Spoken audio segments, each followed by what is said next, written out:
Pada saat ini saya akan mempresentasikan tugas informatika biomedik dengan judul artikel Investigating the Capabilities of Novel Sericin-Based Electrodes to Measure the Electrocardiogram Signals by Using Machine Learning Technique dengan saya Rifani Resarina Ratulangko dengan NIM 281242001.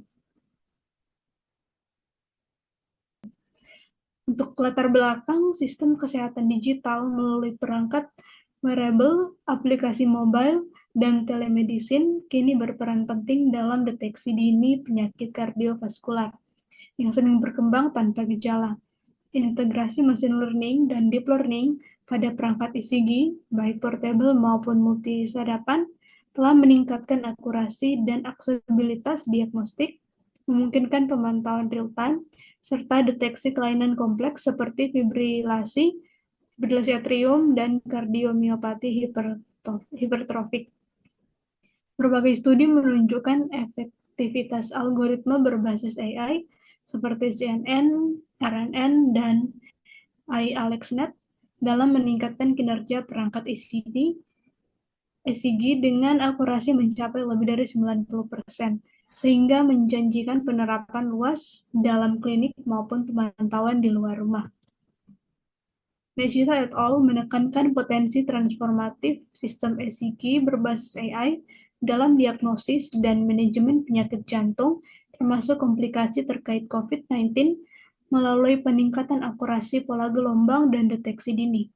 Inovasi mencakup perangkat wearable seperti ECG sensor, sebuah alat nirkabel bersertifikat medis yang mampu merekam hingga 10 hari dengan kualitas tinggi untuk aplikasi klinis maupun personal, serta teknologi contactless ECG berbasis radar gelombang milimeter yang memungkinkan pemantauan tanpa elektroda dengan akurasi waktu tinggi.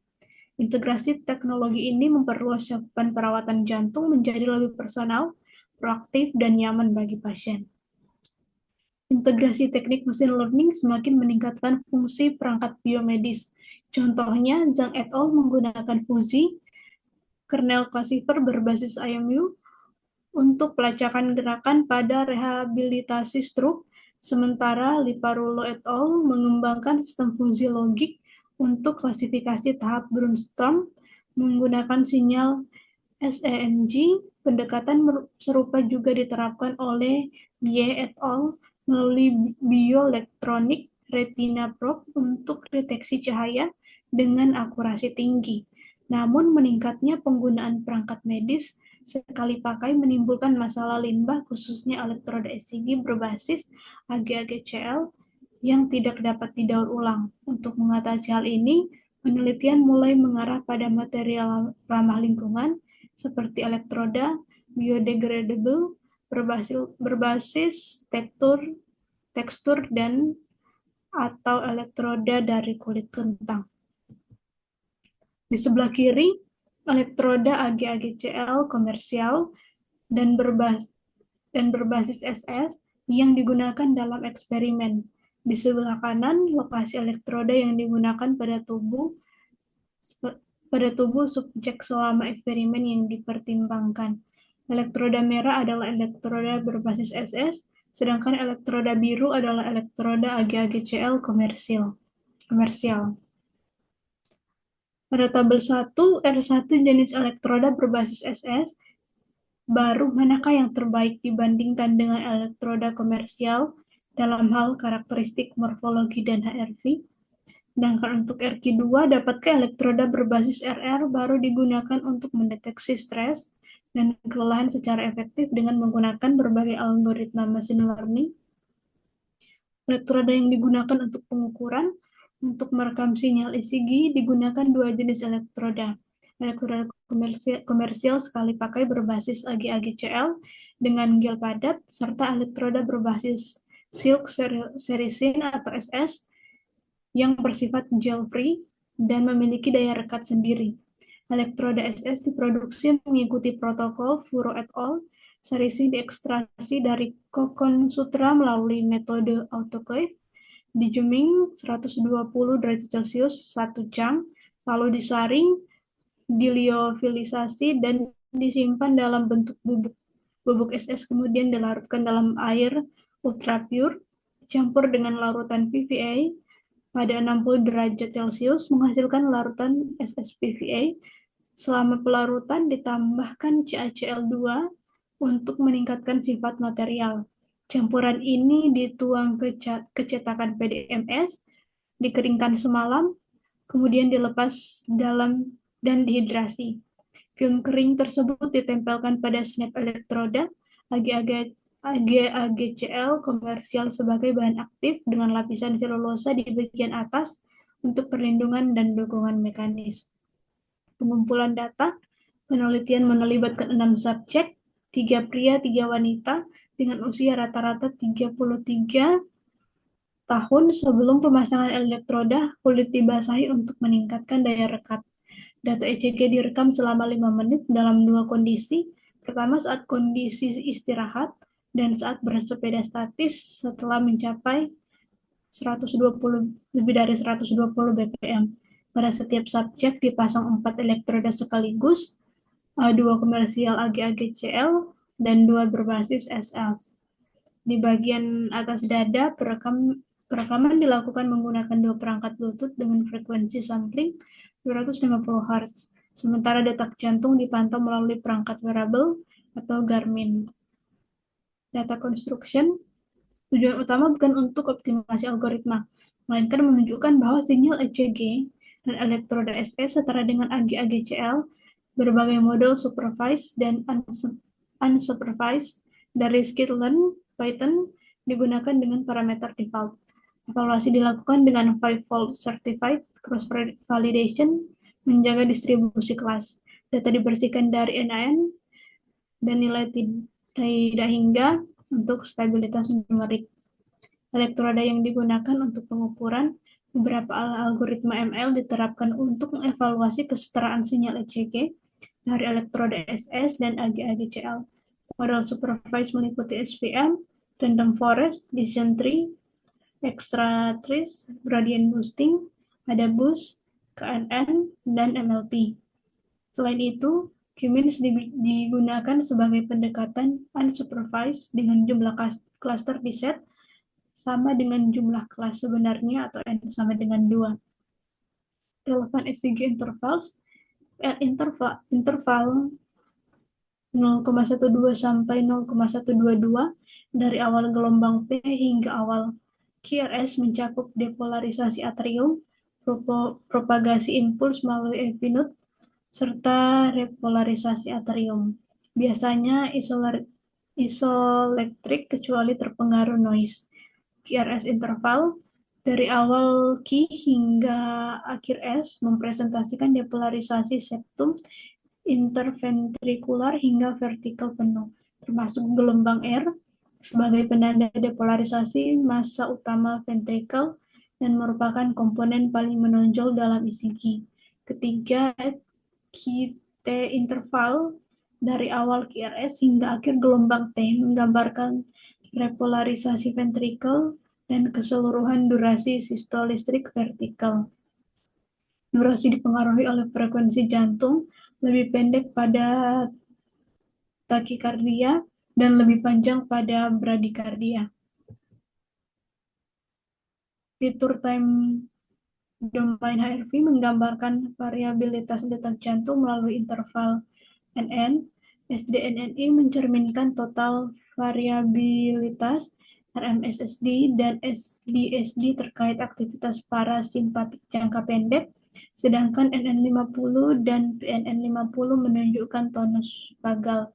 Rata-rata median interval NN serta denyut jantung dan simpangan bakunya melengkapi analisis yang efektif untuk rekaman jangka pendek dan umum dipakai di klinis maupun riset. Fitur frekuensi domain HRV membagi variabilitas ke dalam pita frekuensi VLF, LV, dan HF.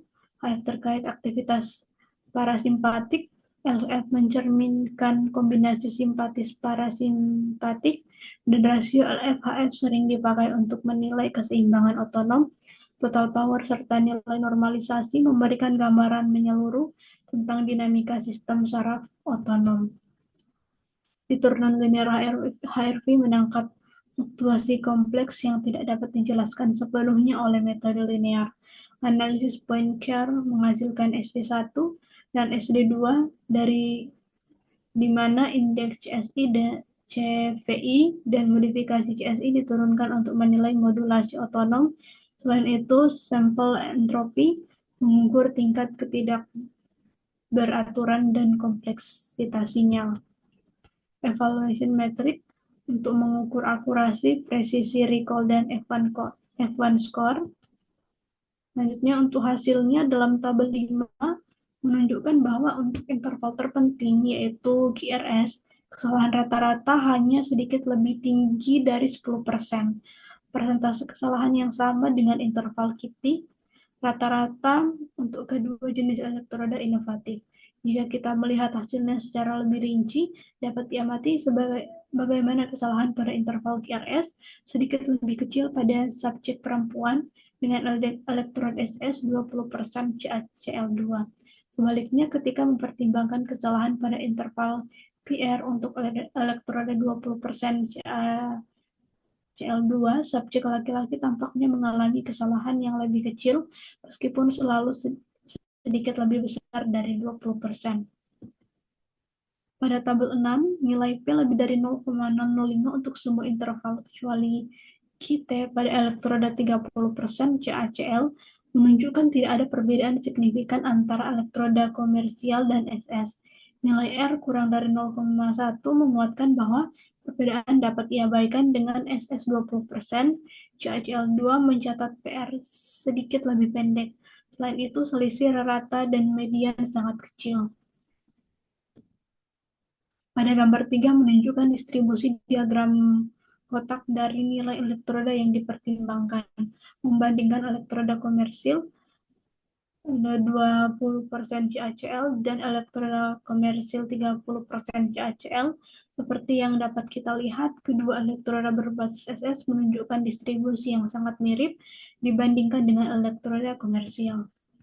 Pada tabel 7 menunjukkan hasil akurasi berbagai algoritma machine learning dengan 5-fold cross-validation. Rata-rata akurasi sangat rendah pada kedua jenis elektroda, terutama 20% CACL yang bahkan di bawah 50%, sehingga hampir mustahil membedakan sinyalnya dari elektroda komersial. Pada 20% CACL2, algoritma terburuk adalah decision tree dan ada boost 42%.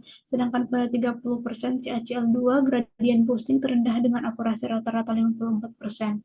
Hasil ini menegaskan bahwa elektroda 20% CACL2 paling sulit dibedakan pada elektroda komersial.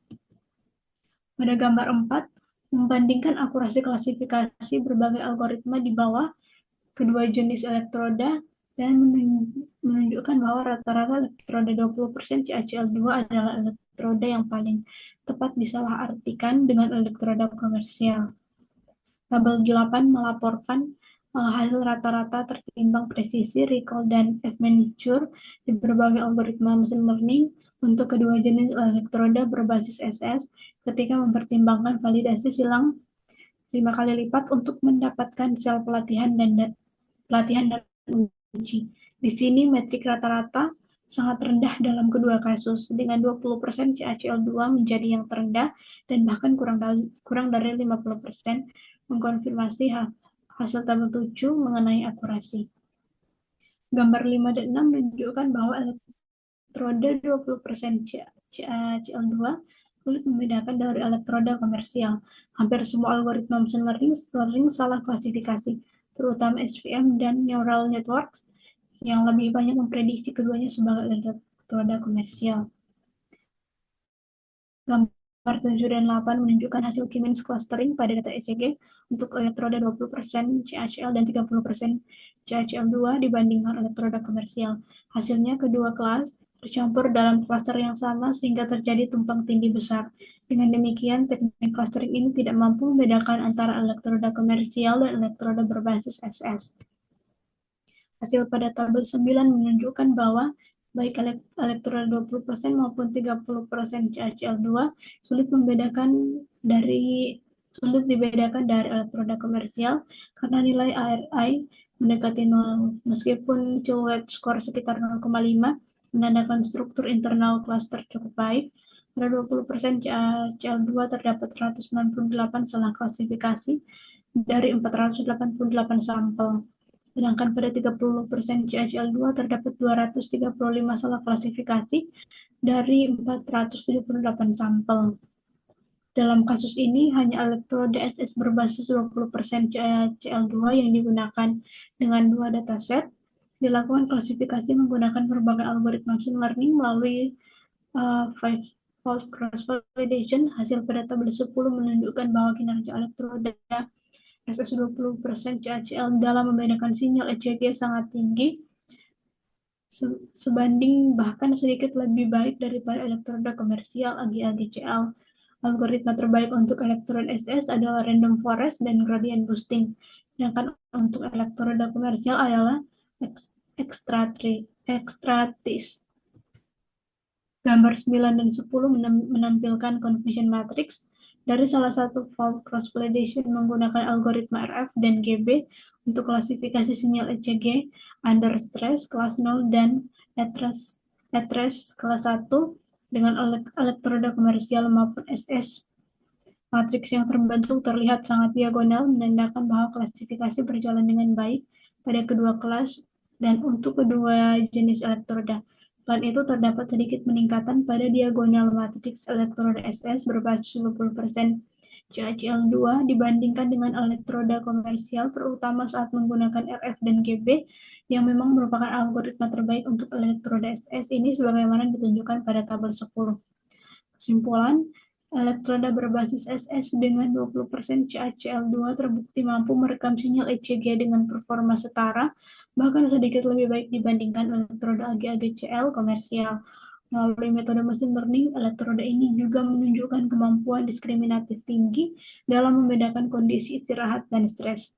Kedepannya, penelitian ini diarahkan pada penerapan konfigurasi 12 lead ECG, eksplorasi metode ML lanjutan, validasi pada populasi lebih luas, serta pengembangan material berkelanjutan untuk aplikasi monitoring kesehatan yang lebih komprehensif. Untuk jurnalnya bersumber dari David et al. Dengan judul Investigating the Capability of Novel Silk Sericin-Based Electrode to Measure Electrocardiogram Signal by Using Machine Learning Technique, Jurnal Materials Today Communication, volume 49, September 2025. Sekian dari saya, terima kasih.